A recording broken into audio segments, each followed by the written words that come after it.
আমনের ভরা মৌসুমেও বেসামাল চালের বাজার, আমদানিতেও কমেনি দাম। 2 সপ্তাহ ধরে সব ধরনের চালের কেজিতে বাড়তি 6 থেকে 10 টাকা পর্যন্ত। বাড়তি দামের জন্য বিক্রেতারা দুষছেন মিলারদের। এ নিয়ে আলোচনা করতে রাজধানীর মিরপুর থেকে আমাদের সঙ্গে যোগ দিয়েছেন কৃষি অর্থনীতিবিদ ও খাদ্য নিরাপত্তা বিশেষজ্ঞ ডক্টর গোলাম রাসুল। আপনাকে স্বাগত জানাচ্ছি ইন্ডিপেন্ডেন্ট টেলিভিশনে। ডক্টর গোলাম রাসুল, এমনিতেই চাল তেল সহ নিত্যপণ্যের লাগামহীন দামে মানুষের নাভিশ্বাস, তার উপরে চাপছে করের বোঝা। আসলে সাধারণ মানুষ যাবে কোথায়? ধন্যবাদ আপনাকে। আপনি ঠিকই বলেছেন। আমাদের যে আহ, উচ্চ মূল্যস্ফীতি, বিশেষ করে আহ, খাদ্য মূল্যস্ফীতি, আমরা গত 3 বছর থেকে আমাদের দেশের জনগণ উচ্চ মূল্যস্ফীতিতে ভুগছে।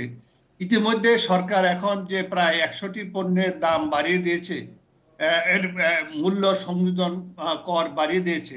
এর ফলে আমাদের মূল্যস্ফীতিতে কিন্তু আরো একটা একটা নতুন নতুন একটা ঝামেলা যুগ হইল।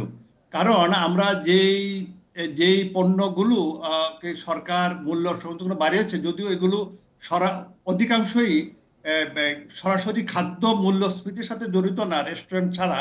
কিন্তু আমরা যখন দেখি একটা জিনিসের সাথে একটা জিনিস সম্পৃক্ত, কাজে যে জিনিসগুলো বিশেষ করে যে ইভেন ইভেন ঔষধ, রেস্তোরাঁর খাবার, কাপড় চোপড়, মোবাইল ফোনের যে যে মূল্যস্ফীতি, এইগুলো মূল্যস্ফীতি বাড়ার কারণে এটা মানুষের সাধারণ জীবন যাপনের উপর একটা দারুণ নেগেটিভ প্রভাব পড়বে। ইতিমধ্যে যে উচ্চ মূল্যস্ফীতির কারণে মানুষ একটা নাভিশ্বাস উঠছে, সেইখানে এই মূল্য সংযোজন বাড়ানো, এটা মানুষের উপর একটা কঠিন একটা বোঝা চাপিয়ে দিয়েছে। এটার সরকারি এর পিছনে যে সরকারের নিশ্চয়ই কোনো গুড রিজন আছে।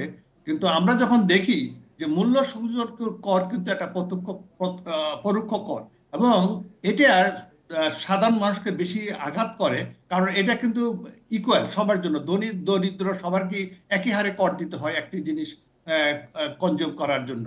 সেই ক্ষেত্রে এই প্রত্যক্ষ করটা এই সময়ে এসে জনগণের উপর, তাদের জীবনযাপনের উপর একটা চরম বোঝা চাপিয়ে দিবে। জি, ডক্টর গোলাম রসুল, আপনি বলছেন যে এই কর আসলে সাধারণ মানুষের উপর নেতিবাচক প্রভাব ফেলবে, কিন্তু গণমানুষের আশা ছিল যে স্বৈরাচারের পতনের পর বাজার নিয়ন্ত্রণে আসবে, সিন্ডিকেট দূর হবে।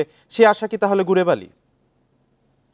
আপনি ঠিকই বলেছেন। মানুষের একটা খুবই আশা আকাঙ্ক্ষা ছিল যে আমরা দেখেছি যে এই খাদ্যের উচ্চ মূল্যটা, দ্রব্য উচ্চ মূল্যটা কিন্তু 3 বছর থেকে 22 থেকে চলছে, এবং মানুষ আশা করছিল এই সরকার পরিবর্তনের ফলে এখন যে জনগণের একটা সরকার আসবে, যারা জনগণের জীবন যাপনে একটু আরো সহজ করবে। কিন্তু আমরা দেখলাম সেই সহজটা হচ্ছে না, আরো দিন দিন কঠিন হচ্ছে। এখন বর্তমানে বাংলাদেশে 11-12% মূল্যস্ফীতি। এর মধ্যে যখন আবার সামনে রোজা আসতেছে, এর মাঝখানে এখন যখন আমরা ভ্যাট বাড়াই দিলাম, এটা কিন্তু মানুষের সাধারণ জীবনযাপনে একটা চরম আসছে। এবং এটা আপনি আরেকটা যেটা বললেন, আমরা যেটা বলছিলাম যে বৈষম্য, তো আমরা আশা করছি যে সরকার যদি এখন রাজস্ব বৃদ্ধি করতে হয়, সে রাজস্ব বৃদ্ধিটা হবে যারা উচ্চবিত্ত তাদের কাছ থেকে, বা নিম্নবিত্তদেরকে একটু রেহাই দেওয়া হবে। কিন্তু আমরা এখন দেখতেছি যে আসলে এই যে ভ্যাটের ফলে কিন্তু নিম্নবিত্ত মধ্যবিত্তরাই বেশি ক্ষতিগ্রস্ত হবে, এবং এর ফলে তাদের জীবনযাপনের যে অলরেডি যে একটা নাভিশ্বাস ছিল, সেটার অবস্থা আরো খারাপ হয়ে যাবে। এবং সামনে আমাদের রমজান আসছে। এই রমজানের মাঝখানে এই মূল্য বৃদ্ধি, মানে মূল্য সংযোজন কর আরো, বিশেষ করে অর্থ বছরের মাঝখানে, এটা একটা জি, নজিরবিহীন ডক্টর একটা গোলাম রসুল, আপনি ঘটনা। বলছিলেন সামনে রমজান, তো এই মুহূর্তে কোনো আলোচনা না করে একতরফা করের বোঝা চাপানো হচ্ছে, এটা কি আসলে আইএমএফ এর চাপেই? সবাই ধারণা করছে, তাই আমরাও তাই ধারণা করছি যে আইএমএফ এ যে আমাদের যে ঋণটা দিয়েছে, এবং আইএমএফ এর অনেকগুলো শর্ত, এর মধ্যে একটা শর্তই হচ্ছে যে আপনার যে সাবসিডি কমানো, এবং সরকারের রাজস্ব আয় বাড়ানো। আমাদের আপনারা জানেন যে যে ট্যাক্স জিডিপি রেশিওটা কম, আসলে কম। এবং ওদের যে যে নতুন যে টার্গেট দিয়েছে, আমাদের আরো 12,000 কোটি টাকা আরো অ্যাড করতে হবে, রাজস্ব আয় বাড়াইতে হবে। এবং এটা বাড়ানোর জন্য সরকার যে পন্থাটা অবলম্বন করেছে ভ্যাটের মাধ্যমে, এটা আমরা মনে করি সঠিক হয়নি। কারণ এটা বাড়ানো অত অন্য পন্থা ছিল। আমাদের আয়করের মাধ্যমে বাড়ানো যেত। বা উচ্চবিত্ত যারা তাদের মাধ্যমে বাড়ানো হতো। আমরা দেখেছি যে আমাদের যে অর্থনৈতিক শ্বেতপত্র বেরিয়েছে সেখানে দেখা গেছে যে আগের সরকার অনেক বড় বড় ব্যবসায়ীদেরকে ট্যাক্স ওয়েভ দিয়েছে, অনেকগুলো দিয়েছে।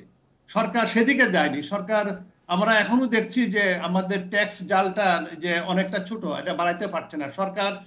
এনবিআর তাদের দক্ষতা বাড়ানোর মাধ্যমে তাদের যে ট্যাক্স বাড়ানোর সেই ক্ষেত্রে না যায় এই সহজ একটা পন্থা অবলম্বন করে ভ্যাটের মাধ্যমে ট্যাক্স বাড়ানো, যেটা দরিদ্র, নিম্নবিত্ত এবং মধ্যবিত্ত জনগণের জীবন যাপনের উপর একটা দারুণ নেতিবাচক প্রভাব পড়বে। জি, ডক্টর গোলাম রসুল আমাদের সাথে যুক্ত হওয়ার জন্য এবং আপনার মতামত তুলে ধরার জন্য অসংখ্য ধন্যবাদ।